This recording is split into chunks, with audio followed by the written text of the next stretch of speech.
What if the person you thought you knew had a life full of sacrifices you never imagined? This funeral changed everything. The crowd at Cypress Grove Cemetery stood solemnly around the freshly dug grave, their quiet murmurs carried away by a gentle breeze.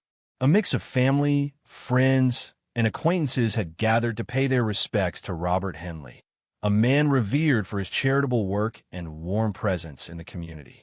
The polished black headstone gleamed in the afternoon sun, etched with the words, "A life of service and sacrifice."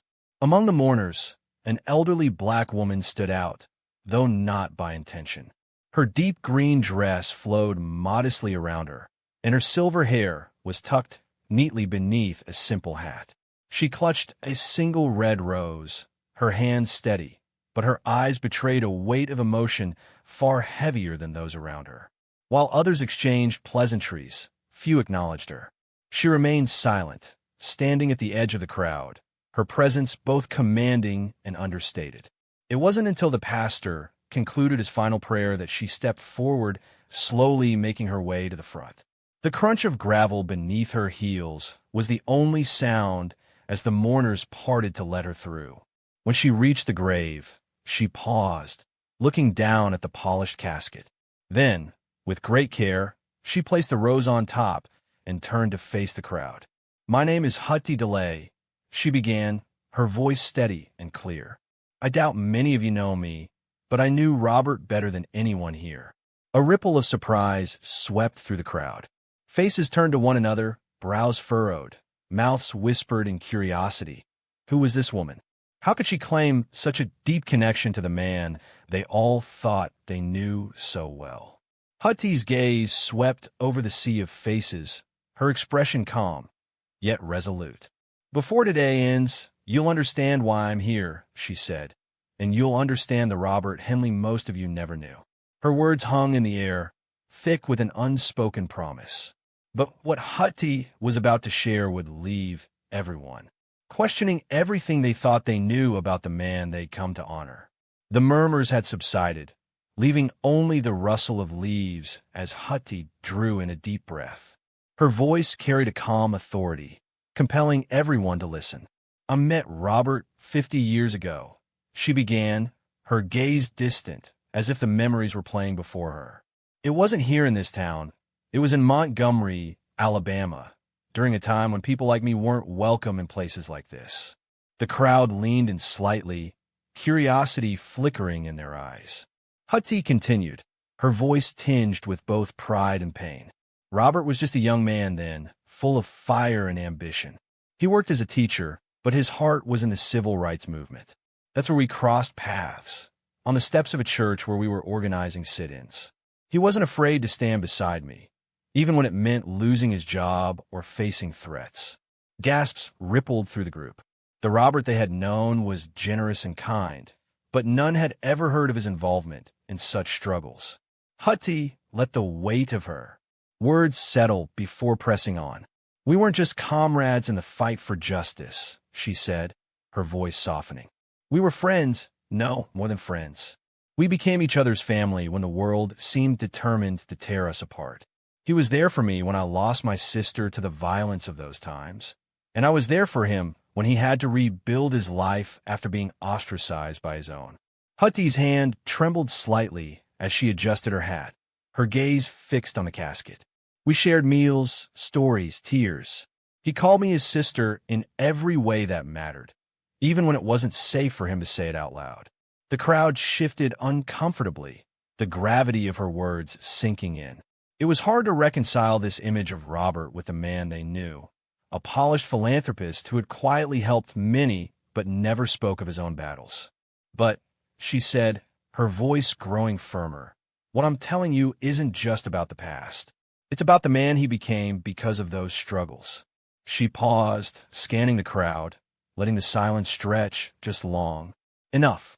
But what Hutty shared next would go beyond their bond, pulling back the curtain on sacrifices none of them could have imagined. Hutty's hands clenched tightly around her purse, her voice unwavering as she spoke. "And I didn't just survive the times, we fought through them. But that fight demanded sacrifices that left marks on both of us. Marks most of you would never see. She glanced at the crowd, her piercing eyes meeting theirs as if daring anyone to look away. In 1967, Robert lost his job for attending a march in Selma. The school board called it unbecoming conduct, but we all knew what it really was: retribution.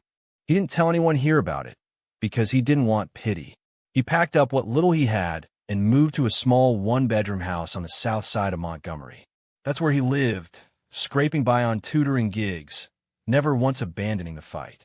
Hutti's voice cracked slightly as she continued. When my own house was firebombed in retaliation for hosting meetings, it was Robert who showed up in the middle of the night with his car. He drove me and my two nephews to safety without hesitation, knowing full well the risk. She turned back to the casket, her expression softening. That's who Robert was. Not the polished man in the tailored suit most of you remember, but someone who walked through fire for the people he cared about. The crowd stood in silence, captivated, as she pulled a folded piece of paper from her purse. "This," she said, holding it up, "is a letter Robert wrote to me in 1972. I want to read just one part to you." Hutti unfolded the letter with care, her hands shaking just enough to show how much it meant to her. She began to read aloud, her voice trembling but clear. "Hutti, you're the sister I chose when life gave me none. We have shared burdens no one should bear, but I would carry them again for you, without question. You remind me every day that love is not about blood. It's about who shows up when the world turns its back." Her voice broke on the last line, and she paused to regain her composure. The crowd, previously so stoic, now shifted visibly, some dabbing at their eyes, others staring at the ground in shame for not knowing this side of the man they had come to honor. "Robert never turned his back on anyone," Hutti said, folding the letter again, "not even when it cost him everything. And yet, how many of you here knew any of this? How many of you cared enough to ask?" She let the question hang, the weight of her words pressing on the group like a heavy fog. But as the truth of Robert's sacrifices sank in, Hutti revealed something even more profound, an act of courage that would redefine his legacy forever. The air seemed heavier as Hutti pressed on, her words laced with both sorrow and defiance. "There's one more truth about Robert, a truth none of you would have guessed. Yet it's one that shaped everything he stood for." The crowd tensed, hanging on her every word as she took a steadying breath. Robert didn't just fight for others. He fought a battle no one could see.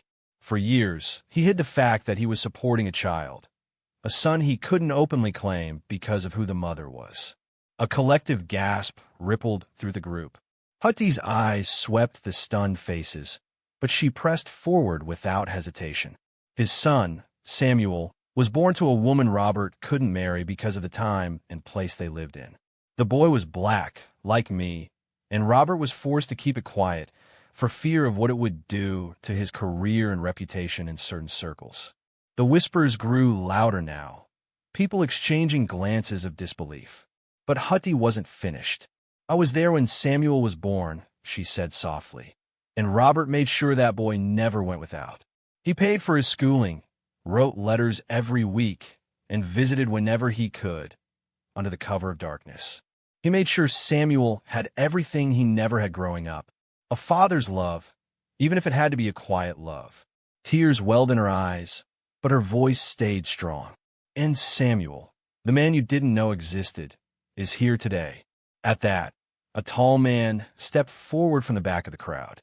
His presence was commanding, with broad shoulders and a quiet dignity in the way he moved.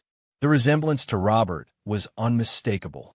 The crowd turned to stare, stunned into solemn silence.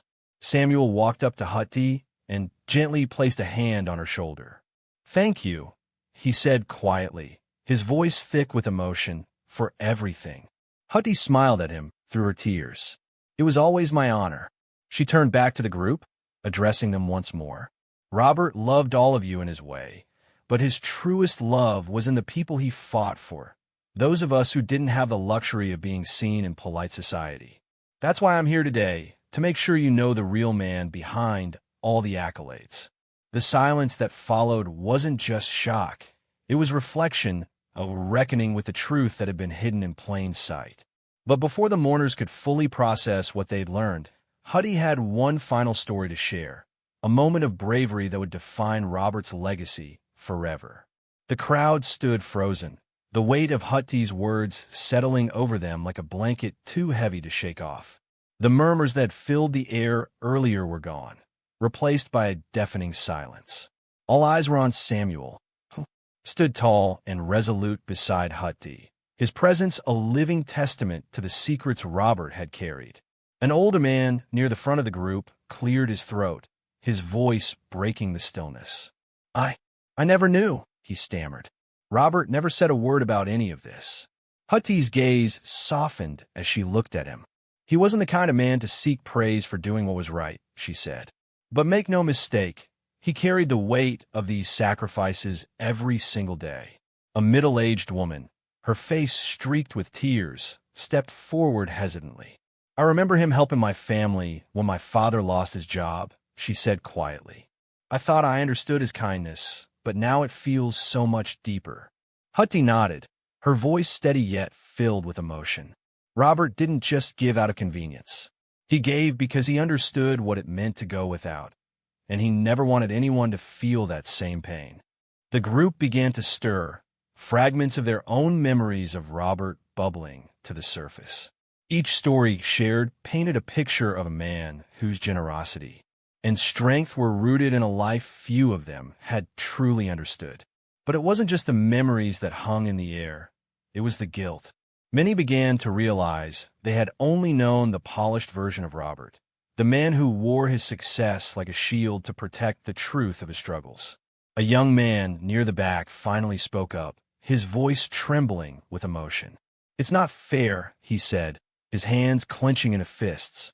He deserved to be celebrated for everything, not just the parts we wanted to see. Huddy turned to him, her expression softening. You're right, she said. But Robert wasn't a man who cared about credit. He cared about impact. And his greatest legacy isn't the plaques on the walls or the accolades in your programs. It's the lives he touched. Yours, mine, and Samuel's. Samuel stepped forward then, his voice low but firm. My father always told me that the measure of a person isn't what they leave behind in things. It's what they leave behind in people. And standing here today, I see that he left behind more than I ever imagined. Crowd seemed to breathe as one, their collective guilt giving way to a deeper understanding of the man they had come to mourn. Tears fell freely now, not just for Robert's passing, but for the profound realization of his unseen sacrifices. But as the crowd began to grasp the full weight of Robert's life, Huddy prepared to share one final story, a moment that would leave them forever changed. Huddy took a moment to steady herself, her hands clasped tightly together as she gazed out at the crowd. The air was heavy, not with sorrow alone, but with a newfound respect for the man they thought they had known.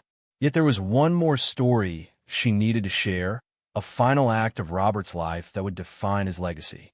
2 months before Robert passed, she began, her voice softer now. He called me. He wasn't well, but his spirit hadn't faltered. He told me he was putting together a trust, not for himself or his estate, but for the children in this community. Children whose parents struggle to make ends meet. Children who deserve opportunities, but are often overlooked. The crowd stirred again, their expressions a mix of surprise and awe. He knew he wouldn't live to see the trust in action. Huddy continued, her voice breaking slightly. But he didn't care about that.